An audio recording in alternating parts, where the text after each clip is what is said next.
तो बच्चों कैसे हैं आप लोग। मैं राहुल चौधरी अपने YouTube channel mind growth coaching centre में एक बार फिर से हम आपका तहे दिल से स्वागत करते हैं। बच्चों आज की वीडियो में बात करेंगे नंबर सिस्टम के बारे में। क्लास 9th की ये पहली चैप्टर है और हमारी मैथमेटिक्स का ये सबसे पहला स्टेप है। तो अगर आपने नंबर सिस्टम को नहीं पढ़ा तो मैथमेटिक्स आपको समझ नहीं आएगा। तो बच्चों आज की वीडियो में जितने भी नंबर सिस्टम के नंबर हैं हम उन सभी के बारे में स्टेप बाय स्टेप बात करेंगे।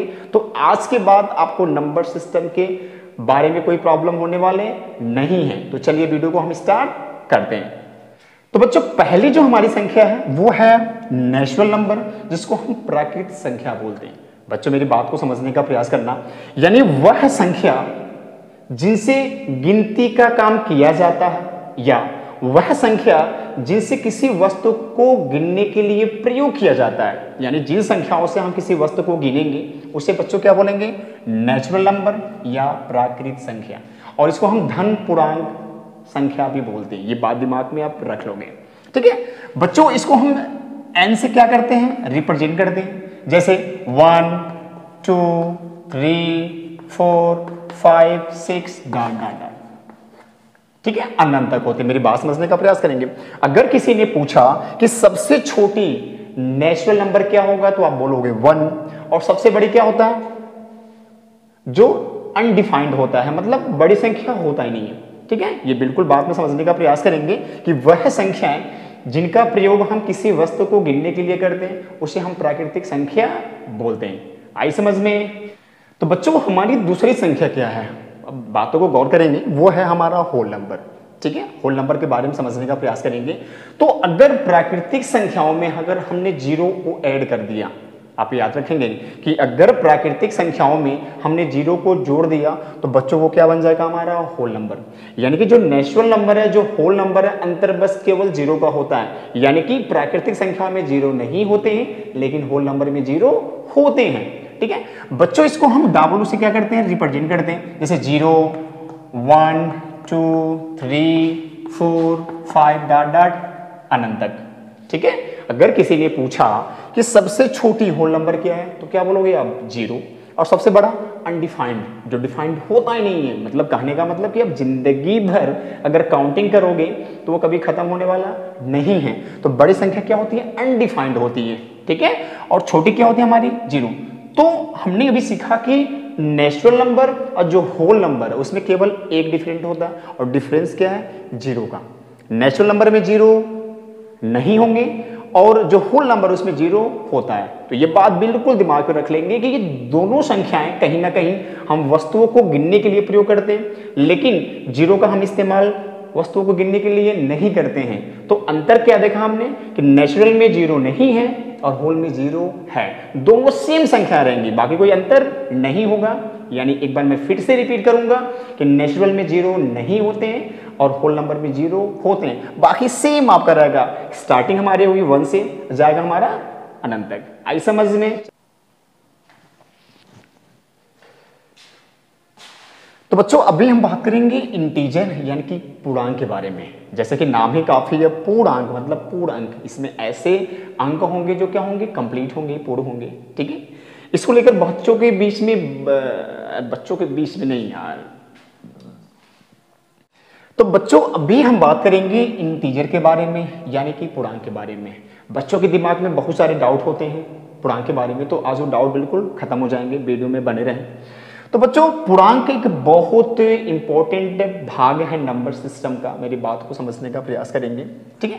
इसमें जो हमने नेचुरल नंबर पढ़ा, आप मेरी बातों को समझने का प्रयास करेंगे। जो नेचुरल नंबर पढ़ा और जो होल नंबर पढ़ा, ठीक है बेटो, इनका क्या है, कॉम्बिनेशन है।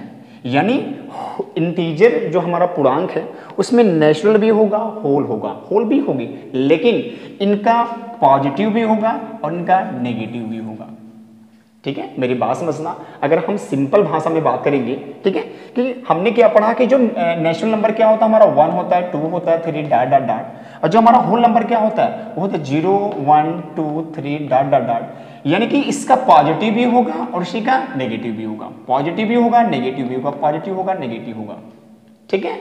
यानी कि जो नेचुरल नंबर है चाहे जो होल नंबर है, इनका पॉजिटिव भी होगा और इनका नेगेटिव होगा। अगर हम सिंपल भाषा में बात करें तो हमने देखा कि जो इंटीजर है, ठीक है, इनको 3 भागों में बांटा गया है। ठीक है, क्या भाग बांटा, कितने भागों में बांटा गया? 3 भागों में। पॉजिटिव इंटीजर, नेगेटिव इंटीजर, ठीक है, और जीरो इंटीजर। बस ये बिल्कुल आसान तरीका समझने के लिए, किसी चीज को याद करने के लिए। क्या हमारा पॉजिटिव इंटीजर, नेगेटिव इंटीजर और जीरो इंटीजर। इसमें क्या आएंगे? पॉजिटिव आएंगे। ठीक है, जैसे कि +1 +2 +3 +4 +5, इसमें क्या आएंगे? नेगेटिव आएंगे। और -1 -2 -3 -4 डॉट डॉट डॉट अनंत तक। ठीक है, और इसमें केवल जीरो आएगा। इसका मतलब क्या हमने देखा कि जो होल नंबर है, ठीक है, उसका पॉजिटिव भी है और उसका नेगेटिव भी है, यानी कि इसमें दोनों संख्या इंक्लूड है, होल नंबर भी है और नेचुरल नंबर भी है। ठीक है, अंतर क्या है कि ये पॉजिटिव भी होंगे और वही क्या होंगे? नेगेटिव होंगे।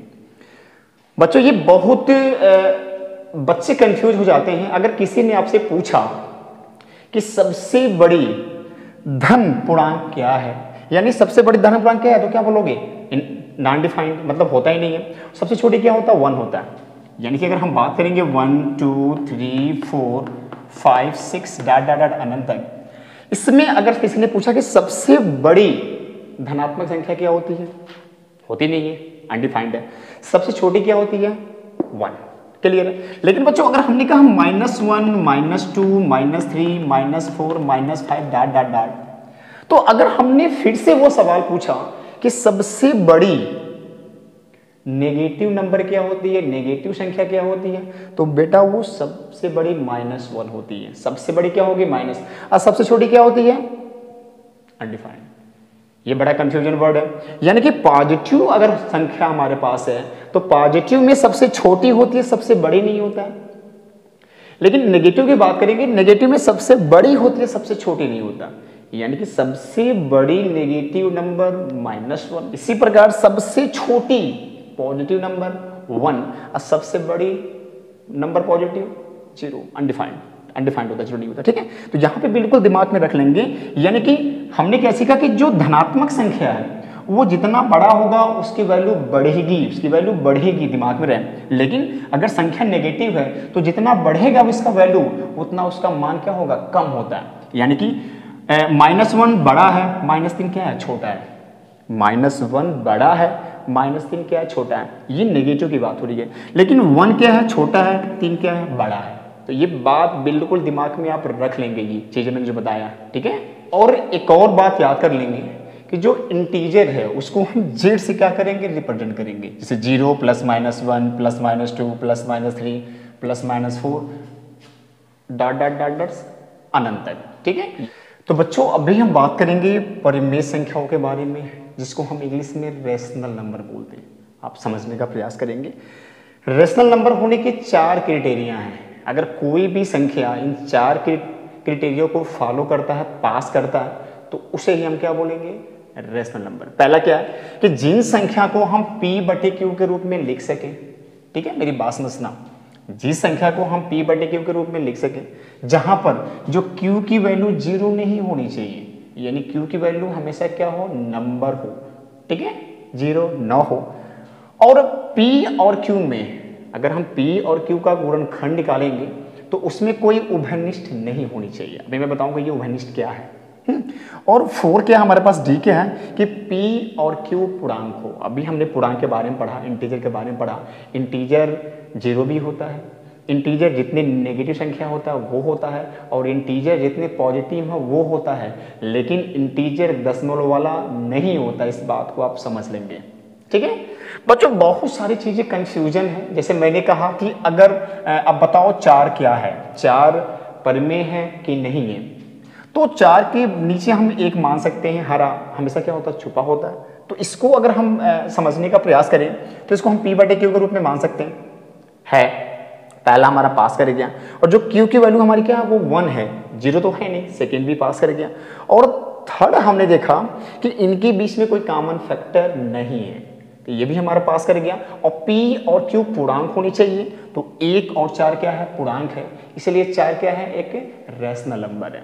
ठीक है, मेरी बात समझना, ठीक है। लेकिन अगर हमने कहा कि यहाँ पे 2/4 कहा कि इस चीज को आप सिद्ध करिए कि ये रेशनल है कि ये इरेशनल है, तो बच्चों इसको हम P/Q के रूप में लिख सकते हैं। पहला हमारा क्राइटेरिया पास करेंगे।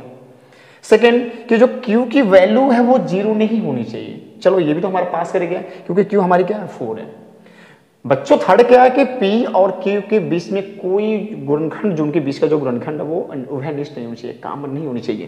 तो यहाँ पे हमने देखा कि 2 को 2 और 4 को हम 2 गुणे 2 ले सकते हैं, यानी 2 यहाँ पे कॉमन है, यानी जो हमारा P है और जो Q में क्या है जो 2 है वो कॉमन फैक्टर है, इसलिए ये परिमेय संख्या ये परिमेय संख्या नहीं हो सकता। ये दिमाग में रहे कि कोई कॉमन फैक्टर नहीं होनी चाहिए, यानी कि जो गुणनखंड है उनके बीच का वो उभयनिष्ठ नहीं होनी चाहिए। P और Q के बीच का मैं बात कर रहा हूँ, समझ गए ये भी डाउट। यानी कि अगर हमने इसको काट दिया, यहाँ पे 1 ऑलरेडी होता है तो ये 1/2, ये क्या बनेगा, यानी 2/4 परिमेय नहीं है, 1/2 परिमेय है, क्योंकि 2/4 में क्या है 2 कॉमन आ रहा है, इसलिए वो परिमेय नहीं क्या कहेगा, वो अपरिमेय कहेगा।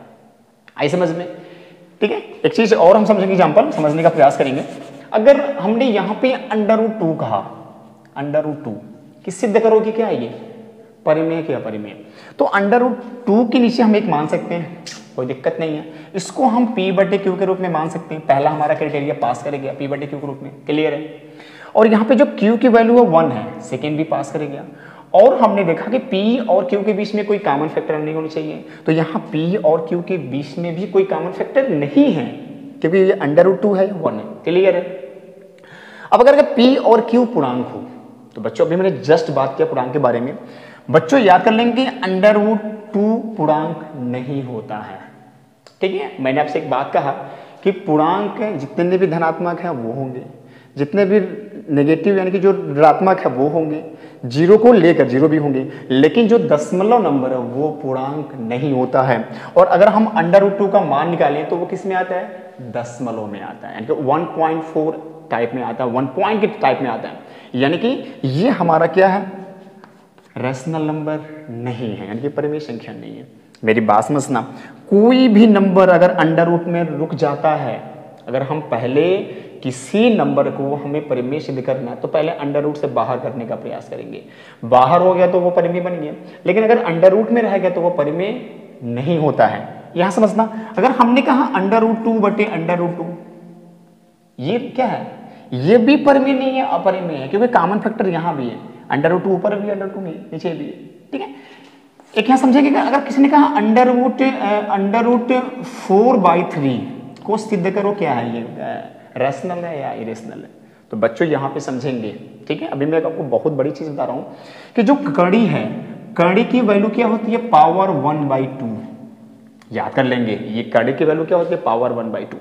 या बेसिकली हम बचपन से पढ़ते आ रहे हैं कि जो कड़ी है, कड़ी से अंक तभी बाहर निकलेगा जब उसका पेयर बनता है, जोड़ा बनता है, ठीक है। तो बेसिकली हम इसको ऐसे भी कर सकते हैं कि 2 × 2 जोड़ा बन गया, यानी कि कड़ी से बाहर आ जाएगा, तो क्या होगा 2/3, और 2/3 क्या बन जाएगा, परिमेय संख्या। क्यों, क्योंकि 2/3 है, यानी P/Q के रूप में भी है, जहां पे Q की वैल्यू हमारी 3 है, 0 तो है नहीं, और इसमें कोई कॉमन फैक्टर भी नहीं है। और रही बात है कि 2 और 3 क्या एक पूर्णांक है, ठीक है। ये मैं आपको बता दूं कि अगर ये तो हमारी बच्चों वाली है, मतलब हम बचपन से करते आ रहे हैं कि पेयर बना के हम बाहर कर दें, लेकिन ये बहुत बड़ी बात है कि आप याद कर लोगे कि जो √रूट है उसकी वैल्यू उस संख्या पे 1/2 होती है। जैसे कि हमने कि हमको 4 को बाहर करना है कड़ी से, तो इसको क्या लिखेंगे, 4⁻1/2, कड़ी हमारी हट गई, हम डायरेक्टली कड़ी को हटा सकते हैं, ठीक है। 2 को लिखेंगे हम 2 पे पावर 2 लिख सकते हैं, भाई जाहिर सी बात है 2 दूनी 4, और उस पे पावर क्या था हमारे पास 1/2, और यहाँ से 2 से हम 2 काट सकते हैं, आपको मालूम हमने कैसे काटा, ठीक है। तो बचा क्या हमारे पास 2। तो ये बात समझ लेंगे कि जो रूट है उसकी वैल्यू क्या होती है, उस संख्या पे पावर 1/2 होती है। आई समझ में, इसमें कोई भी डाउट रहा आप मुझे जरूर बताओगे, एक बार मेरी बात को फिर से समझना। ये रैशनल नंबर के बारे में बड़ा कंफ्यूज करता है कि जिसको P/Q के रूप में नहीं लिख सके, जहां पे Q की वैल्यू 0 नहीं होनी चाहिए, ठीक है। जैसे हमने कहा 4/0, तो ये क्या है, इरेशनल है, ये रेशनल नहीं है। ठीक है बच्चों, एक बहुत बड़ी मैं आपको बताऊंगा बात कि 1/0 क्या होती है, ये इसकी वैल्यू इनफाइनाइट होती है। ठीक है, और 0/1 क्या होती है, इसके मान क्या होते हैं, हमारी 0 होती है। यानी किसी भी संख्या में अगर हम 0 से भाग करेंगे तो उसकी वैल्यू क्या होती है, इनफाइनाइट होती है, यानी कि अनंत होती है, जो जिसको हम अनडिफाइंड होती है, जिसको हम डिफाइन नहीं कर सकते। लेकिन अगर वो संख्या भले ही 0 हो, चाहे कोई अन्य हो, अगर कोई संख्या 0 हो जिससे अन्य संख्याओं से हम भाग दे रहे हैं, तो वहां पे वैल्यू क्या होती है, हमारी 0 होती है। ये भी आप दिमाग में रख लेंगे, बड़ा काम की चीज है। ठीक है, चलिए अगला देखते हैं।